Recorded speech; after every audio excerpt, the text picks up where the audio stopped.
You're more about the body in an energetic way. So that is a very physical way of expressing yourself. Now it's really about an energetic way of expressing yourself, and she's really trying to help you.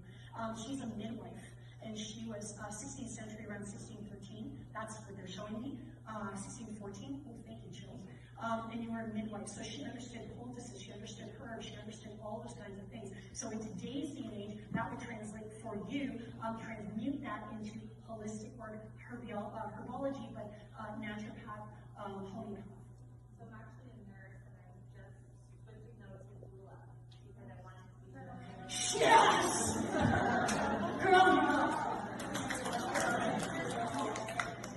a really long time. Yeah. I wanted to do it to help people energetically, and nursing doesn't allow me to do that. Yeah, so again, there's the practical and the energetic. So it's amazing how we talk about that first, the practical and energetic, before we came to you. See how he never sets things up? It's like a chess game, right? So for you particularly, the sound was a little low there, but that's Angel Morgan, and I am so excited that she is on the show tonight. Happy Tuesday, everyone, and welcome to the latest edition of Who or What Are You Celebrating Today? For those of you who are here for the first time, welcome. My show is about celebrating life, celebrating art, celebrating artists, celebrating all that life gives us. And life is also about those loved ones, both two-legged and four-legged, who move on. And tonight I am so excited. Thanks to my dear friend Sandra Bartman, I have a new friend in my life, and that is Angel Morgan. And I am so thrilled to sit down and talk with you tonight. I want to tell everyone before we start that a few weeks ago, when you and I virtually met for the first time, I had just a day or two before, I had to put down my beloved cat, Shadow, and you gave me such solace. So I get to thank you publicly for that. And I thank you for being here tonight. So how are you? I'm amazing. First, thank you so much for having me. I have been looking so forward to this.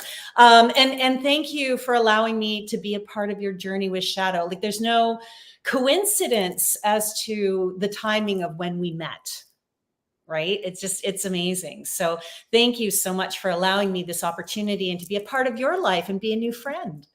Well, before we jump into the steps that got you to where you are today, two things that I start every show with. First of all, I want to know who or what have you celebrated today?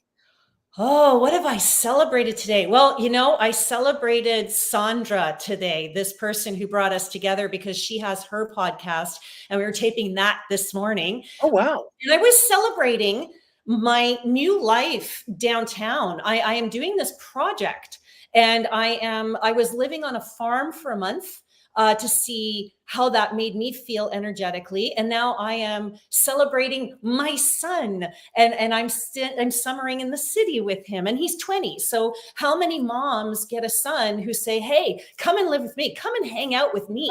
That's a Mother's Day gift right there. I have so much to celebrate in my life. I'm telling you, and I'm celebrating you. Well, thank you so much. We're going to celebrate each other, and we're going to celebrate the guests that are watching tonight. Yes. And if any of you throughout the show have any questions, comments, suggestions that you want to throw our way, that's what this is about. This is not just about us having a conversation. It's about all of us collectively coming together tonight.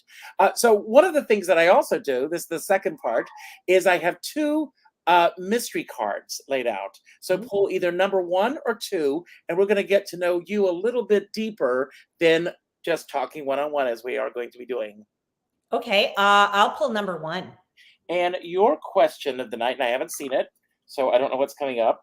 It says, in what way do you feel that your childhood was happier than most people's? Wow. My childhood was happier with music in it. My dad is a dancer. And yeah, he was a dancer, and we had a lot of movies in our lives, a lot of musicals in our lives. And I love that. And I think that's partly what's brought me here and given me the confidence to be on the radio and to be on stage, is that joie de vivre of being part of that community my whole life. I mean, I started I started on stage. In fact, I'm a classically trained actor in Shakespeare and his contemporaries.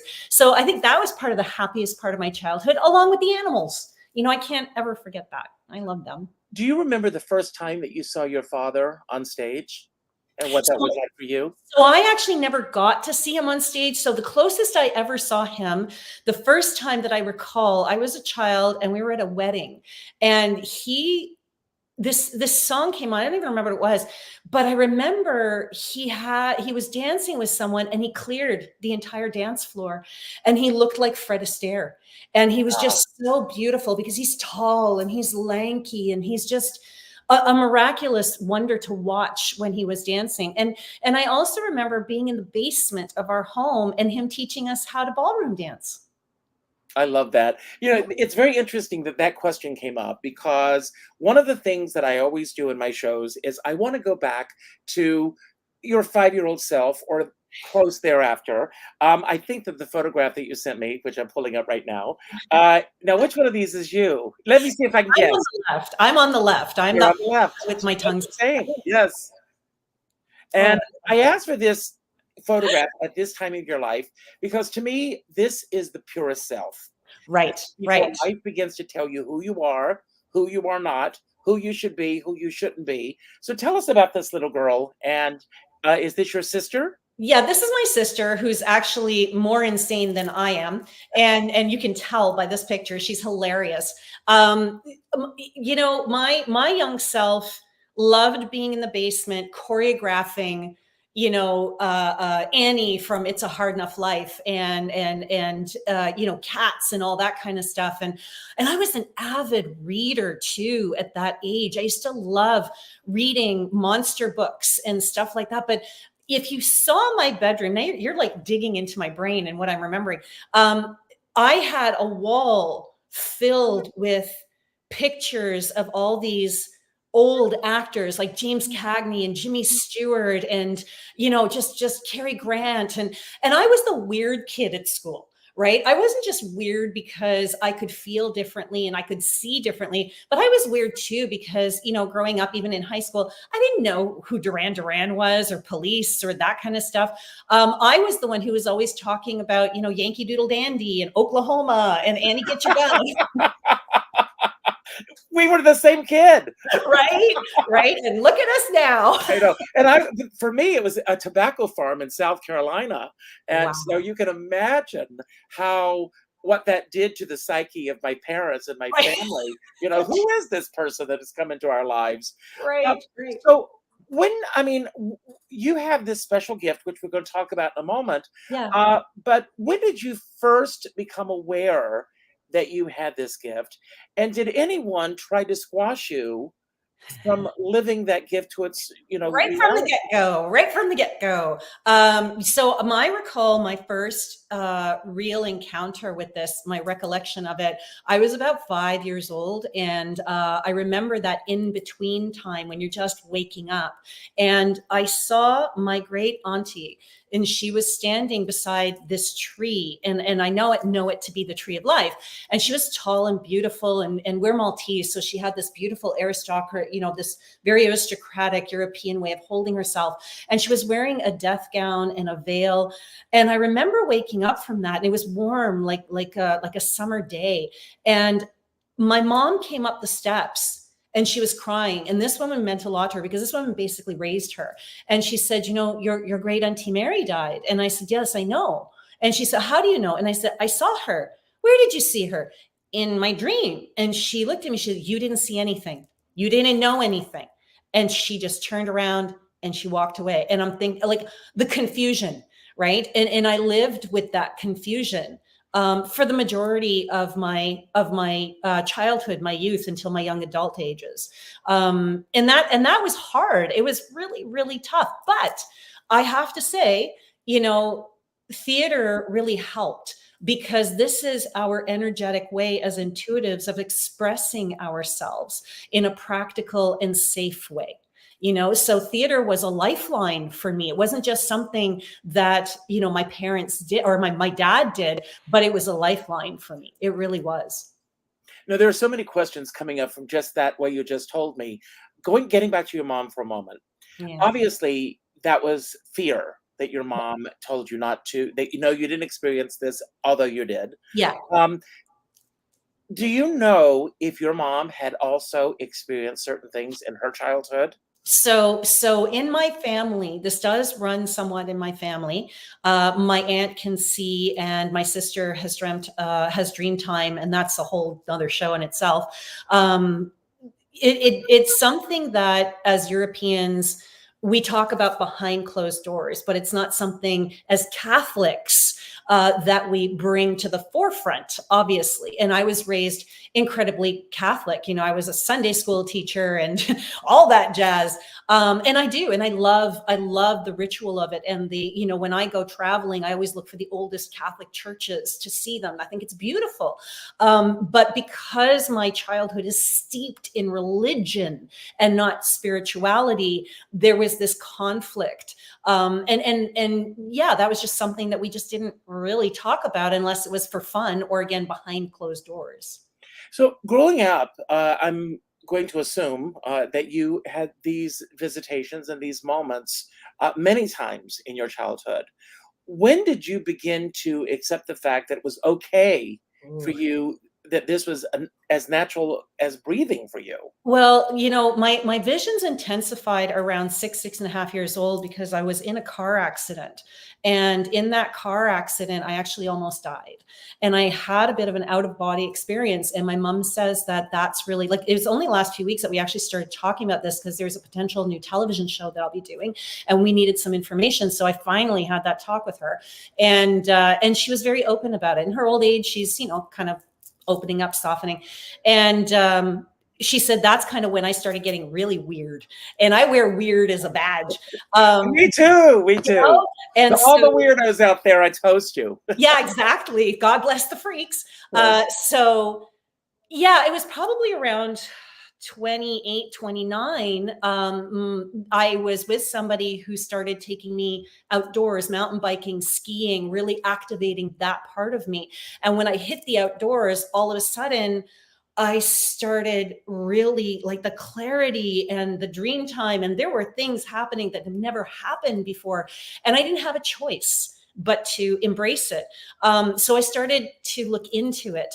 And I really went into my heritage, my Maltese heritage. And I started getting really interested because in our history, because I'm a little bit of a magical historian as well. And I love different cultures. And I started to realize that we had the 28 temples of Tarshin. And this is where archaeologists say a lot of the goddess worshiping temples and cultures came from. And it was just miraculous. And it was just a rabbit hole from there. And I had a real issue because of the way I grew up being around women. It was a really hard thing for me until I stepped on this path and I met these women who are hereditary witches and they own their own store and they kind of embraced me. They showed me who I was. And once I became an animal communicator, which was the next step, they gave me the opportunity to practice and grow and shadow them and learn. And to this day, on and off, I was working with them, but to this day, I go there once a week to do readings to ground. That's my grounding. That's my second family. And I have to ask you this question. Is Angel your birth name? No. So my Angel was given to me by my first teacher and I hated it. I hated it because I think of angels with big wings and the frou-frou, and I'm not into the frou-frou, but I started working with South American medicine people. And they taught me that angels are not what we think they are. That's a very North American view. And when they helped me understand what angels really are and what they could be, all of a sudden it was like, yeah, this is who I am. And I started to embrace that. My birth name, which I have to probably kill you to tell you, also did not quite suit, but they mean something very similar. One who is full of grace is my birth name, and the angelic presence is angel. So in giving you the meaning, I kind of give you my name too.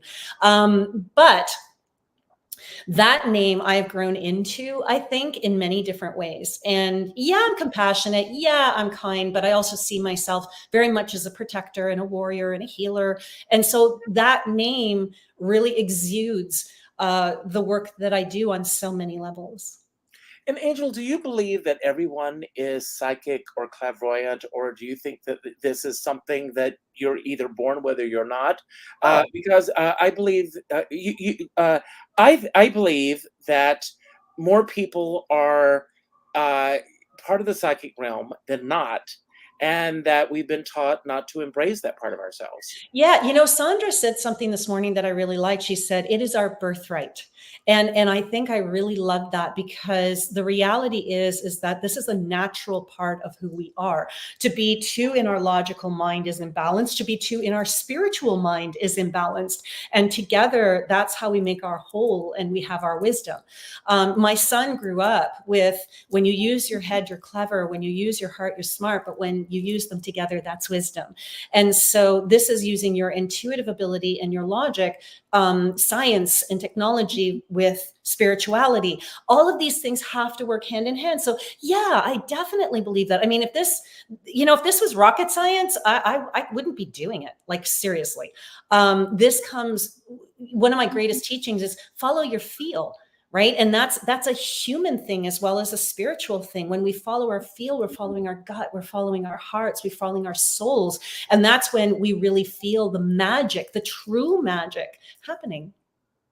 Well, and I hope this next statement makes sense to you, but I believe that your psychic abilities and your clairvoyance defines who you are. Mhm. And I also believe that you define your psychic abilities and the clairvoyance. That is a beautiful, I don't think anybody has ever brought that up. And I absolutely agree with you 100%. We all have psychic ability, but it varies. And the abilities that we have define who we are. It really does. And it's also very cultural.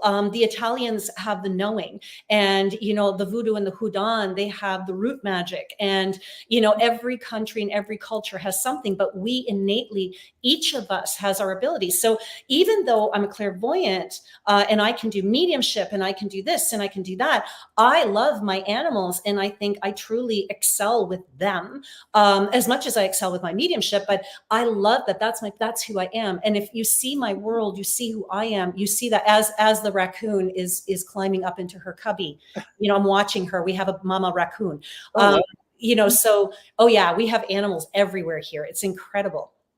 So I believe that we each have an ability, whether we are oracles or mediums or medical intuitives, time walkers. We have so many different realms, witches, healers, because once we know what that ability is, and I think it's important to know, we start to live and become that, which means wise woman healer. And a lot of medicine women, a lot of female doctors innately have that in them, or even in their heritage. Mm-hmm. Yeah, I love that you brought that up. You mentioned earlier that you began to study this more. What path did you take that got you where you are today? No matter what I go to, no matter where I study, I always end up in paganism. And the Norse path and the Celtic path seem to be what I really resonate with, even though I identify as Canadian Maltese. That path really pulls to me. And my mom just recently told me that there is Norse and Dutch in us only a few generations back. I thought it was like a millennia back, but apparently it's only a few generations back. So I've noticed for me that's the Celtic practices are the practices that I really love. And for me particularly, I read to heal. So you have healers who have psychic ability and it activates when they're healing. My psychic ability is at my beck and call. And when you work with me, there's always a healing by the end of it. You end up healing something within you, or a spirit is healed, because I don't just do it for the people. I do it for the spirits as well. I do it more for them sometimes than I do even for the living. I want to talk about your work with animals and how that all began. Did you grow up in a household surrounded by animals? So I had cats most of my life, and we had fish in the basement. My grandfather had this massive aquarium. It was a full wall when people still had those big oak aquariums. And we had like little sharks and catfish, and we had these exotics. And funny enough, in my animal communications, every communicator has a forte. I can communicate with any animal, but exotics are my forte. And so I grew up with animals, but it wasn't until a fortuitous trip to Guatemala, where a medicine man, I always get picked on, a medicine man told the woman that I was staying with, I was at a silent retreat. I accidentally signed up for a silent retreat. I don't know. Can you see me at like, no. So this medicine man came to the retreat and he said, there's someone here we need to bring to the mountains. And it was me. And I'm like, oh, okay. So she took me reluctantly. She couldn't stand me, this woman. She took me reluctantly into the mountains. And he put me through ceremony. And I thought this was gonna be like a great big, mansion or whatever. But it was a shanty town. And I literally thought I was going to die. I'm thinking, okay, you know what? That's it. They brought me here. I'm a gringa. That's it. I'm dead. And I'm sitting there waiting to go into this ceremonial space. And this little dog comes up to me. And for the first time, it was like so clear. And I was hearing, you're supposed to be here. Something to that effect of you're supposed to be here. And then it took off. And I went, okay, what was that? So he put me through ceremony and he said to me, you're going to talk to animals and you're going to make a difference in this world. And I thought he was on crack because I was a skeptic because of the way I was raised not to talk about it. I always felt like there has to be a limit somewhere. And so as a skeptic, as someone who was, really not a true believer, I was always looking for that limitation. Now I believe the only limitation we have are the ones we place on ourselves. Amen. Yes. Right. And so I came back to Canada and I was at a facility opening. I'm signing stuff and everybody's signing their name, they're polite and whatever. A week later, I get this email and it says, don't forget you have an animal communications class. And I thought, what? So a friend of mine called and she goes, are you going? And I said, no. She goes, oh, yes, you are. And she dragged me to it. So I went to debunk it. I went to disprove it. And by the end of the weekend, not only had I signed up for the advanced class, but that story I was telling you about, they had one of their readers fall away. And that's how I ended up working there, was because of that, because whatever this medicine man did, he opened up something in me. And my mom, when I told her I was psychic, she didn't buy it. Like I was kind of don't talk about her. But when I told her about the animal communications, I remember calling her and saying, Mom, I have something to tell you. And she goes, oh God, what now? And I'm like, oh. And I said, well, it turns out I can talk to animals. And she just went quiet. And she goes, now that I buy. And I'm like, what? And she told me that I was always with the animals. Like that was something I didn't even remember. She goes, I would come in and, I'd have these like worms in my pocket and I'd always be with the animals were always following me everywhere. So I think naturally I'd always done it, but I think all children do it. I think all children connect. We just don't realize we're doing it. And then these medicine men activated it on a conscious level. How old were you when you told your mom that you thought that you were psychic? I was, that's a good one. I think that was just after I had Joseph. So this is almost 19 years ago, 18 years ago, something like that. No, it would have been before that because that's 25 years. So I was doing this before Joseph. No, it's almost 22, 23 years ago. So it took me about a year or two to really get the courage up. Right. You mentioned earlier that you had started out as an actress, and were you pursuing that as a career? Yeah. So I started in theater when I was about 14, and I owned my own theater companies. I performed around the world. I did a lot. I was on cruise ships. I was a singer on a cruise ship. I absolutely loved it. But on my 20th anniversary, I think it was my 20th anniversary. Anyway, whenever it was, I decided I'm done. I'm finished. I just didn't want to do this anymore. And I retired, but then I had nothing to do. And so this is when it's like, okay, well, what do I do? And I remember now, I had a small stint as a personal trainer because I've always worked out. And in that time as a personal trainer, this is like the interim thing. That's when this started to really take. Right. That's when I would just be on the computer and I would be reading stuff and I would be doing stuff. And it was really funny. Now that I think of it, the gentleman who owned the women's gym that I was a part of, that I was a personal trainer at, he became a Tibetan monk and he was studying to be a Tibetan monk. So there are little threads all over my life that kind of go, okay, this was what you were always meant to do, right? And it was always there in the background. Well, I was until going to ask you. I mean, I get this sense that it is almost like breathing for you. Yeah, That it's something that you don't consciously think about, but no. that it is always there. When did you feel comfortable to start letting other people know about where you Um, were? when I started working at the Hedge Witch, that's when I started embracing it, embracing my tribe, realizing there were other women who were like me, realizing that it's okay to be like this, and there are other people like this. And that's when I started kind of slowly going, okay, this is who I am. This is what I do. And I started working on that muscle and practicing that muscle and strengthening that muscle. And then within a year, I had two major things happen.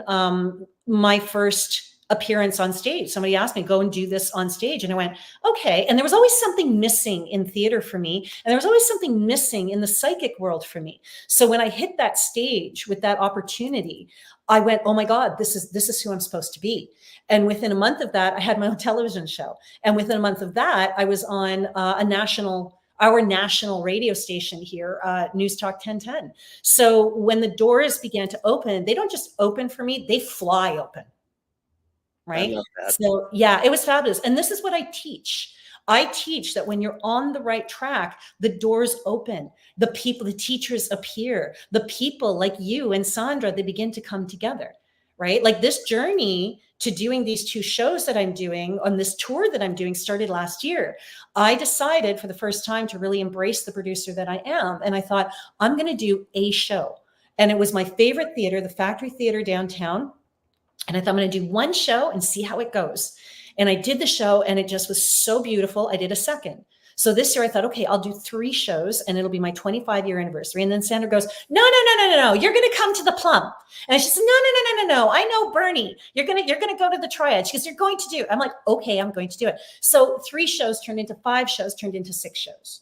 Turned into a full tour. And I'm like, okay, I'm on the right path with this. This is the new chapter of my life. And you understand new chapters because you have your new chapter now. I have a new chapter that's happening right now.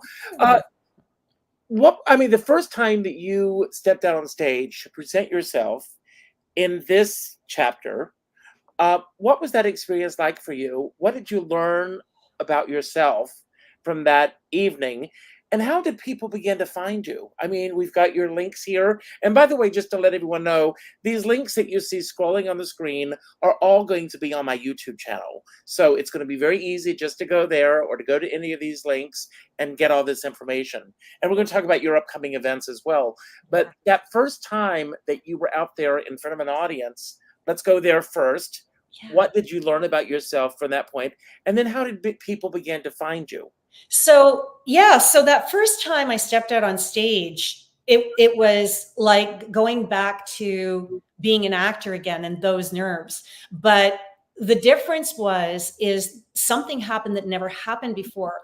I could feel all the spirits. Like there were 300 people. I started out with seating of 300 people, and I could feel them all coming in. I could see them all coming in. And I remember before the show walking into the empty theater, and I could see this guy's going to be over here and this guy's going to be over here. And this is what's going to come out for them. And this is what's going to come out for them. And I'd never had that happen before. Now I'm used to it. And so when I stepped out on stage, it was like a breath of fresh air. It was like every piece of the puzzle made sense. It was like I saw the picture, but it was scary for a moment because as soon as I opened my mouth, all of a sudden, and I kid you not, all of these spirits started coming down the steps in a group. And I remember having to be really strong and going, no, stop. Everybody step back or I'm not doing this tonight. You go stand by your people. And I remember saying that in front of the audience, not realizing I was voicing it. And that's when I kind of went, okay, so this is what just happened. And I told them the process I went through. And that was the realization of, I'm here to teach this. I'm not just here to do readings. I'm here to teach people what it is to live this lifestyle. right? As you saw in that clip. And I'm sorry about the audio. It just, somebody just caught that moment. And it was so beautiful because she validates that she was a nurse and that she was actually leaving her profession to become a doula. She wanted to be a midwife or a doula. And she wanted to know, homeopathy or naturopathy. And this young woman came in to let her know her past life. This past life girl who was a midwife, said, you have to come on our path now. Right. And it was so cool because that was her question. Her question was, do any of my past lives have anything to say to me? And that's what makes me different. I don't just do mediumship. I don't just do animal communications. I am a realm walker. So that means that I can tap into past lives. I can tap into the uncommon creatures like your guides and your guardians. Mm-hmm. And I can help you understand those shadows that you see at night that aren't necessarily ancestors. I'm connected to things that are very primal because of the wonderful medicine people from Africa, from South America, from Ireland, these elders I've worked with, from the indigenous people of my own country. I've learned so much in so many ways and the understanding of what's out there that, to me, there's still so much to learn, right? There's so much to connect to. Well, I know being in this profession that I'm in as an entertainer, a lot of times there are people that will come to see the show because they are true followers of mine. They're true believers. Yeah. They are there. I've been called on stage a mystic and a spiritual. People have told me I get a lot that being in my shows is a spiritual experience, which I love. Yeah. But there are sometimes a spouse that comes and goes, oh, I really don't want to go see the show. But by the end of the show, I win them over. Right. So I'm assuming that in your situation, that sometimes there are true believers who come and they bring their spouses or their partners or whatever. And sometimes that person may end up being a skeptic. And I'm sure that you can feel that energy go through the audience where you go, I got them. I love it. I love those moments. So I've had a few moments where there's a message for a skeptic and I will pick on them, and you see them, they get up and they're just like, okay. And I'll be like, okay, you're here because your wife dragged you here. I get it. Okay. And we laugh, we make that joke. But then and I find that the messages sometimes are the most profound for them. I find that the skeptics are the ones who end up making everybody in the room cry, because even though they're skeptical, something brought them there, right? Something made them come here. And that actually makes so much sense when you say that people have a spiritual experience with you. Like, that was one of the first things I noticed about you, is this angelic glow that you have, this light around you that you have. And as performers, we need to understand that this is healing. This is a healing art, right? We're not only connecting to each other as performers, but we're connecting to our audiences and we're giving them energy. The person that you come in as when you watch a show is completely different, whether you realize it or not, than the person you leave as, right? Something is healed, something is changed, something is transformed, and you're a part of that. You're a healer. That is who you are. That is your. I read something the other day, and it just touched me on so many levels, that when you meet someone, try to walk away by having given them something more than they had when you met each other, rather than coming away from something. I know that we're both in a business where people are constantly reaching out for things that they need. It's a need that someone needs. Yes. But every day I get, can you do this for me? Can you do this? Can you do this? And I always think I want to give them more than than they had when I first encountered them. Absolutely. I want to go to your website because, first of all, incredible website. I love the fact that your website is raisingenergy.com as opposed to angelmorgan.com or something else. How did you come up with the title for your website? I was walking out of a doctor's office and I remember, and this is how my life is. I ask a question. I need a name for my company. I need something. And all of a sudden I just heard Raising Energy. And I'm like, oh, that's a cool name. But when I started to realize or research what that name meant, energetics, ancients, druids, witches, they raise energy in a circle. They raise this energy and then they release it to the universe. And so this is what I do. I raise the vibration of each person who comes into the room so that when they walk out of my office, they release it, right? And they become something more, like you said, than when they were coming in originally. So raising energy was literally channeled. It was given to me. Such a simple name, such a simple name. Now, when the work began that you started doing with animals, Mm-hmm. what have you learned about yourself and the work that you do by communicating with animals? And you deal with animals that are both with us Yes. and animals that have moved on. Yes. So animals teach me new things every day. There are so many different types of communications, mental, physical, emotional, spiritual. Each animal is as individual as a human. But the one thing I've really learned is that we are one and the same. That is the biggest thing. Now, I have a question that I want to ask you. Yeah. And forgive me for where I'm about to go. That's okay. There's a guy here online, Joan Mary. Do you know this person? No. And he's reaching out, asking everyone for their zodiac sign.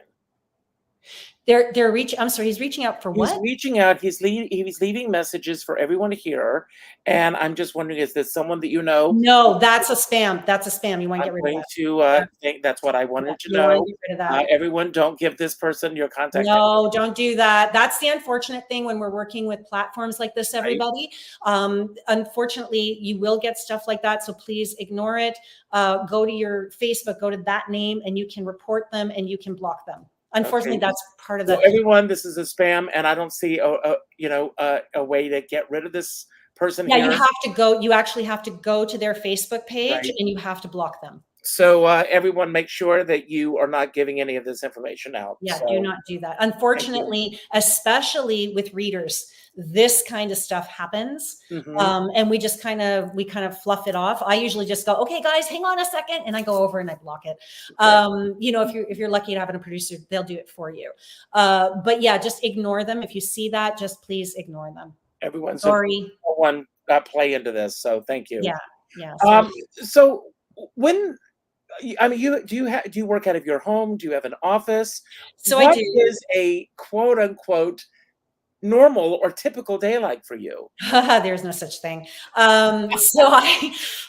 Typical day for a reader. That's a great one. No, so I actually work with a wonderful company that has 3,000 offices all over the world. So I am based in Toronto. I have an office in Toronto, in Newmarket here, which is the Hedgeridge. I have one in Oakville. So I have 3 offices here.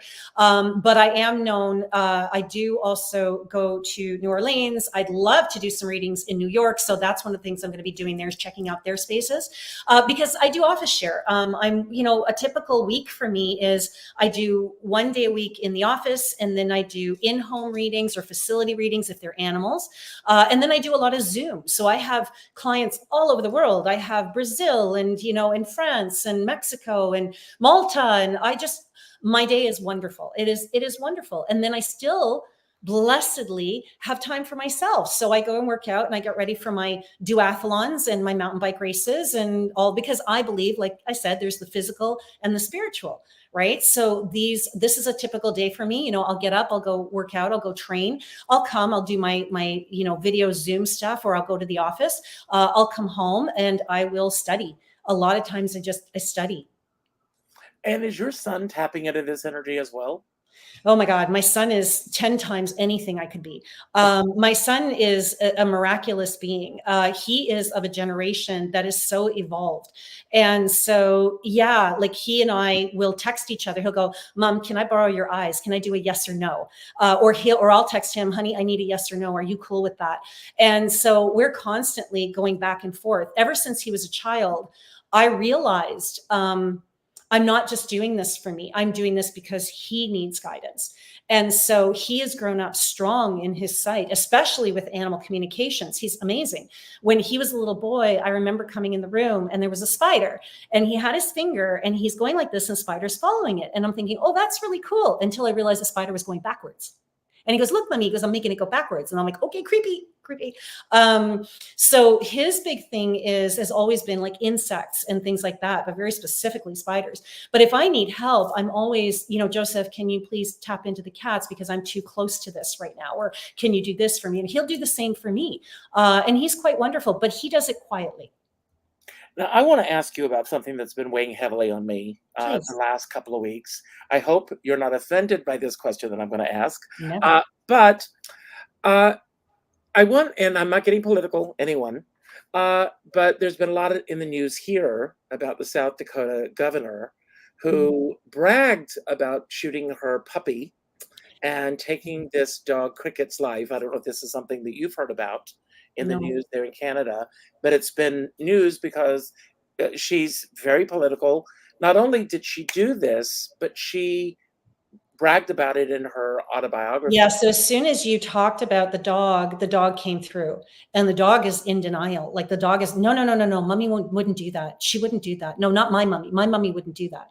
Right. This didn't happen. So I feel like this dog is actually not even aware that it may be even crossed over.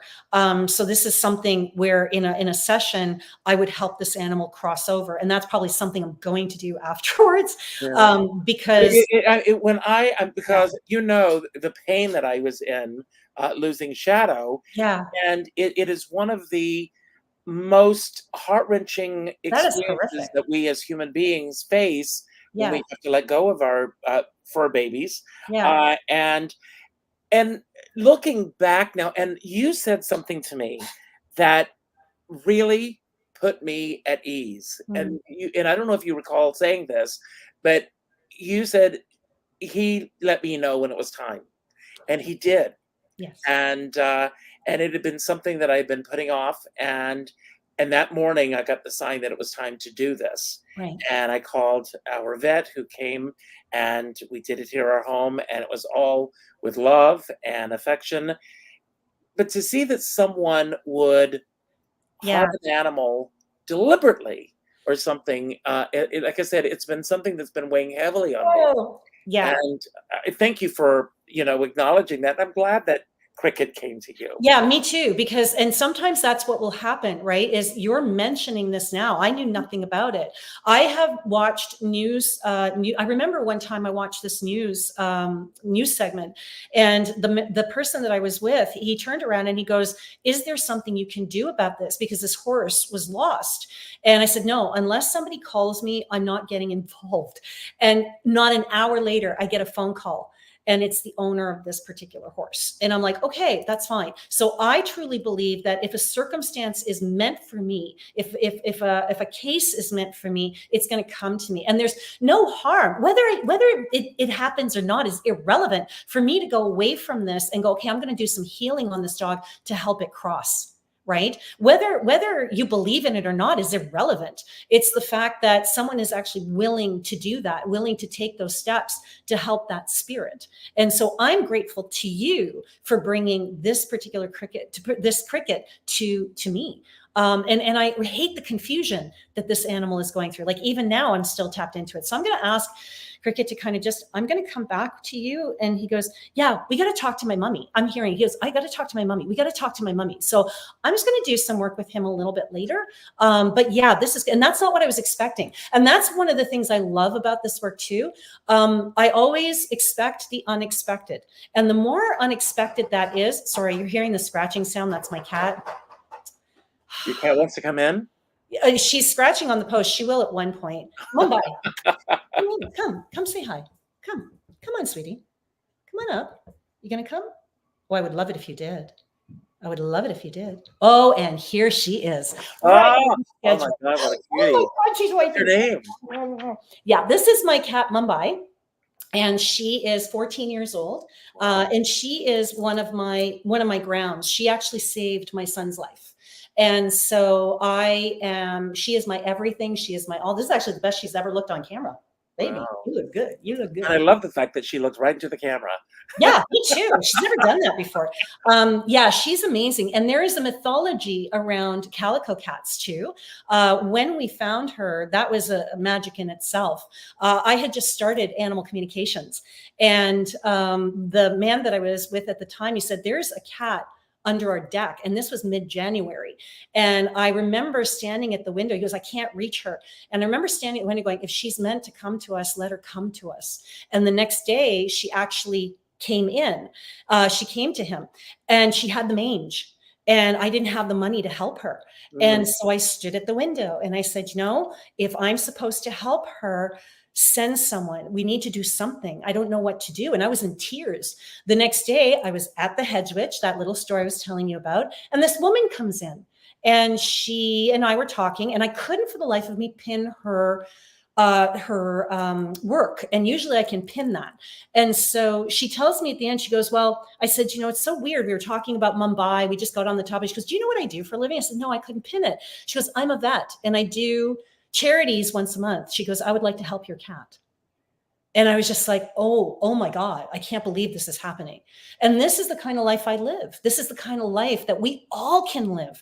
You ask, what's that saying? Ask and ye shall receive. Absolutely.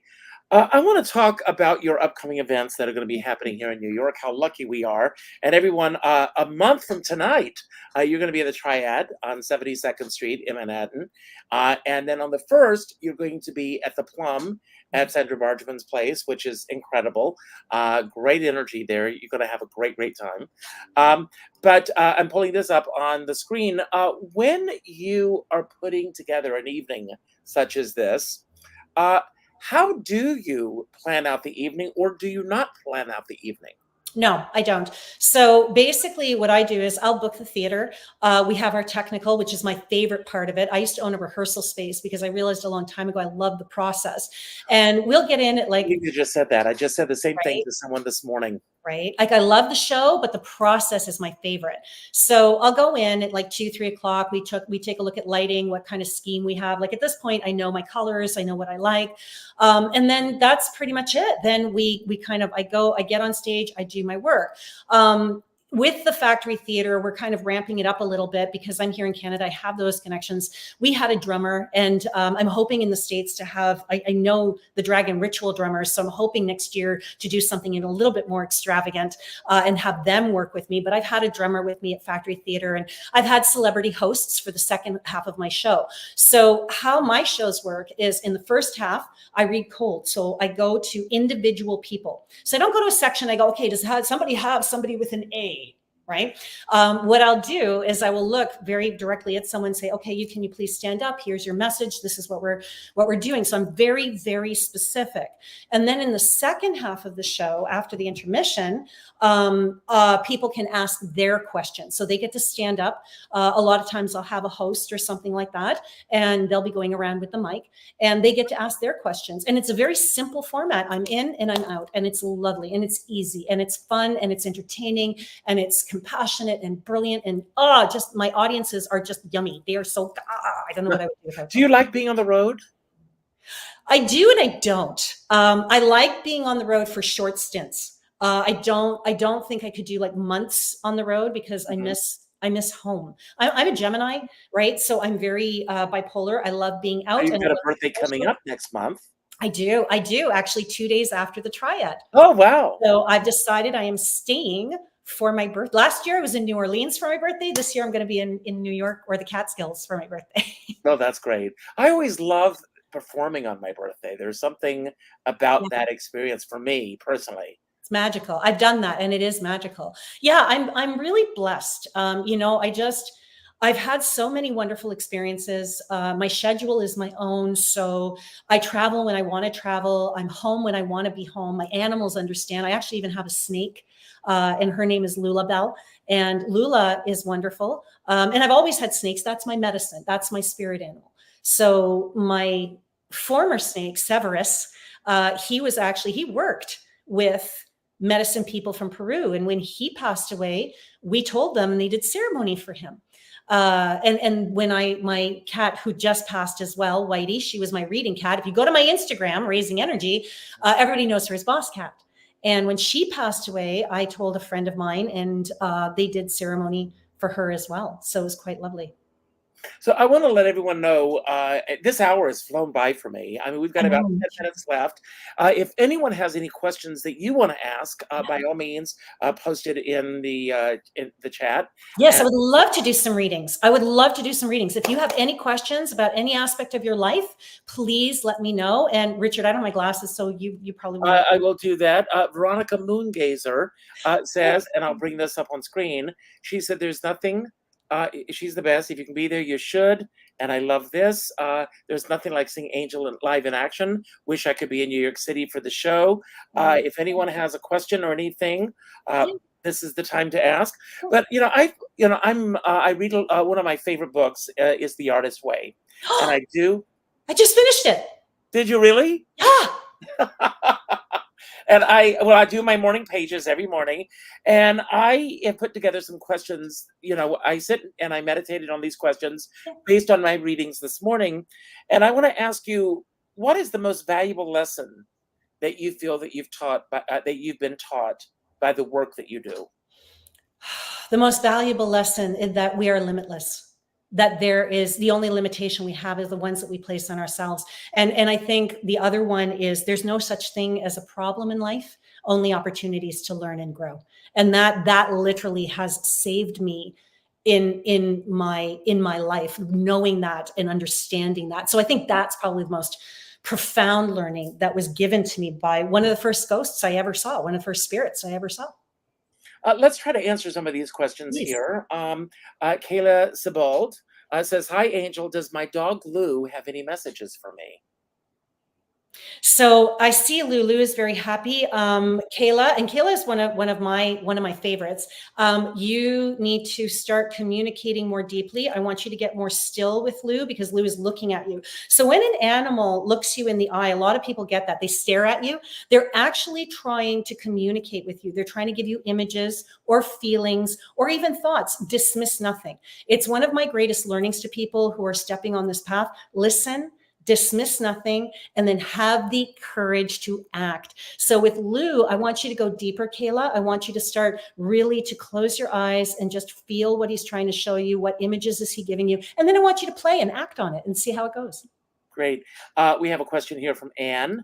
And the question is, what classes my angels and guides would like me to take? What classes would your angels and guides like you to take? There's the first thing I see is you need to work on your physical body, and it's not for fitness, it's for alignment. You need to realign. Something's a little off for me, but for you, something a little gentle. Pilates is good for you, and that's what I keep seeing. But it's about the mental, physical, and emotional alignment. So for you, it's not about career, and I think that's something that we could talk about if you wanted to and go deeper. But for now, that's a major message for you. And you're not getting outside enough. You need to get into the forest. You need to go for hikes. You need to get your breath going a little bit. Okay. Great, great. This is from Erin Smith.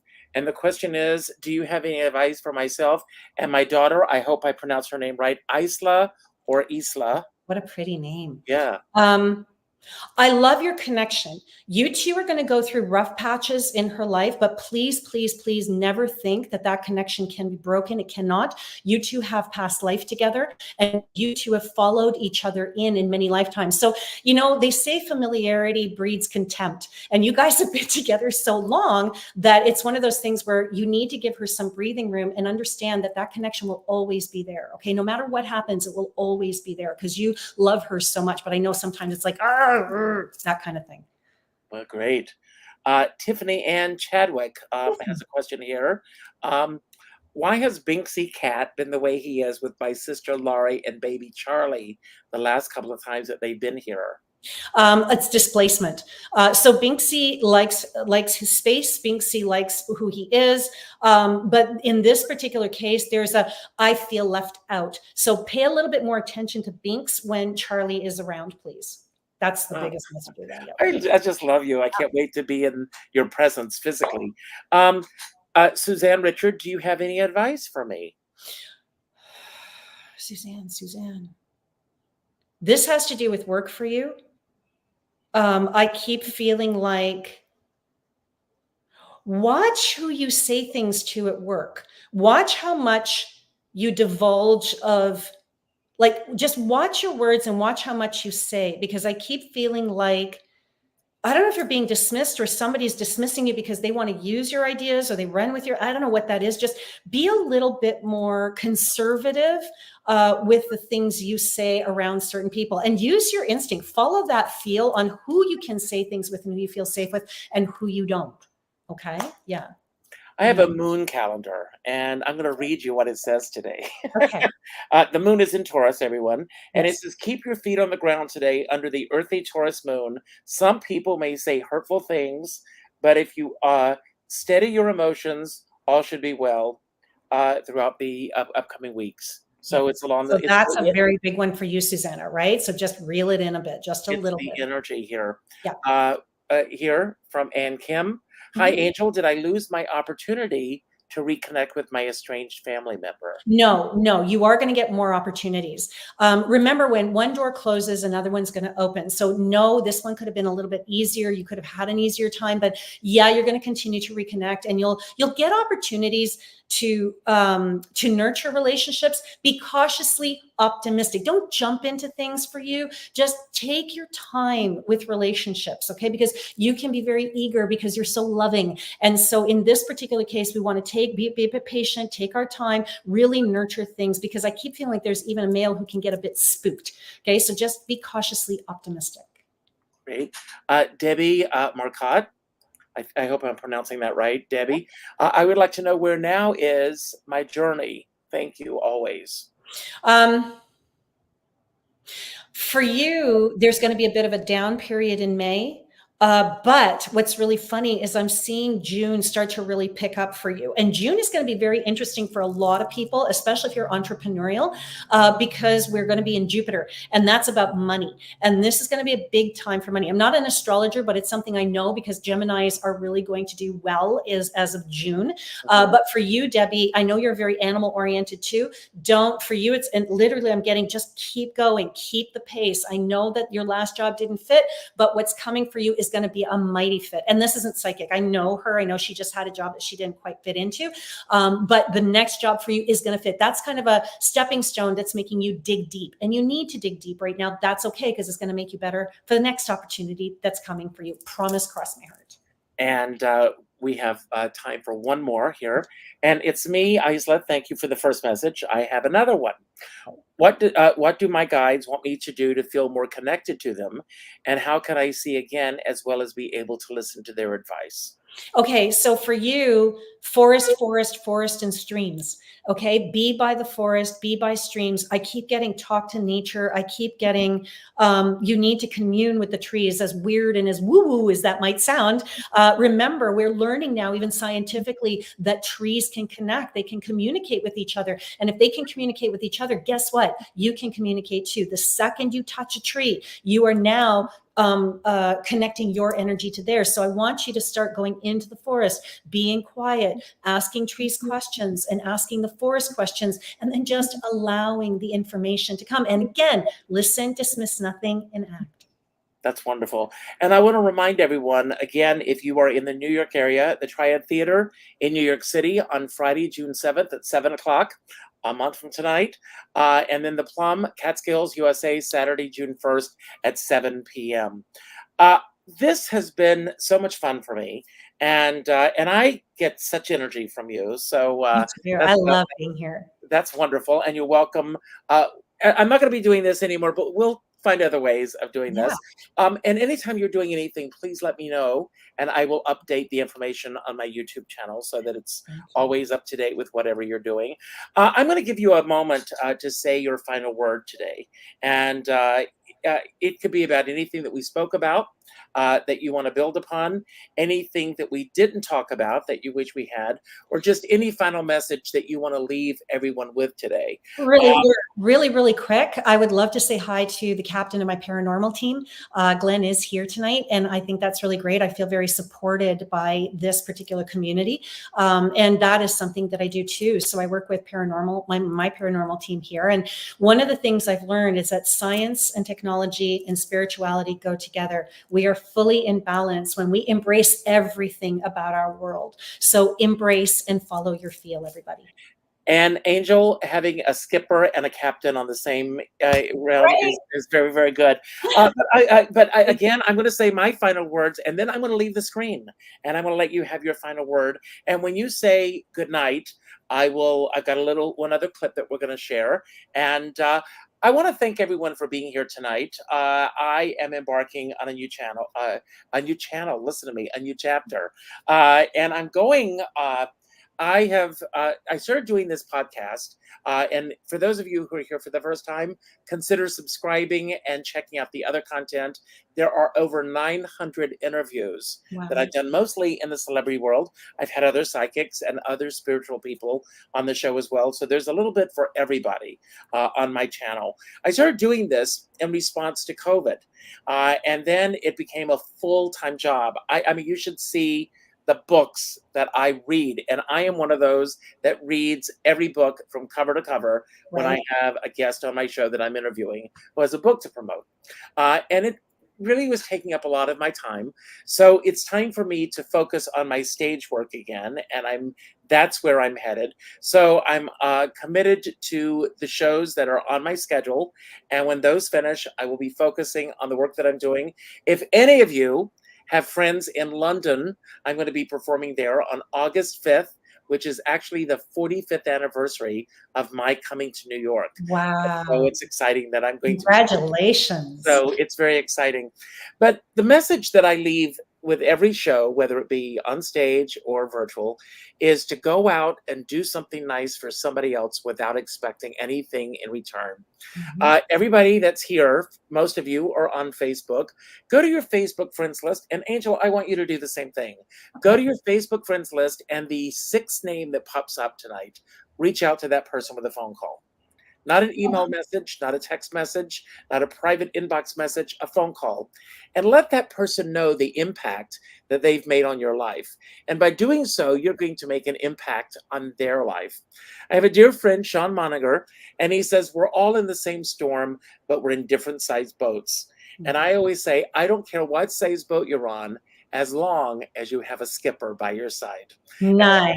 I'm going to leave the screen, and Angel, it's all yours. And like I said, when you say goodbye, I will take care of ending the show, so you don't have to worry about that. Right. Here she is, everyone, Angel Morgan. Well, first of all, thank you so much, Richard. It has been an absolute delight being on this show. My God, I love your energy. I just want to squeeze you. You're so beautiful. But my last thought for everybody is this. We are all energetic beings. We are all psychic. Follow your feel, listen, dismiss nothing, and have the courage to act. Even if it's one little act of kindness every single day, you're dropping an energetic pebble into the universe. And that is your birthright. It is your birthright to be strong. It is your birthright to share energy. It is your birthright to lift others as they lift you. So I'm going to leave you with this. Follow your feel. And thank you so much, everybody, for having me tonight.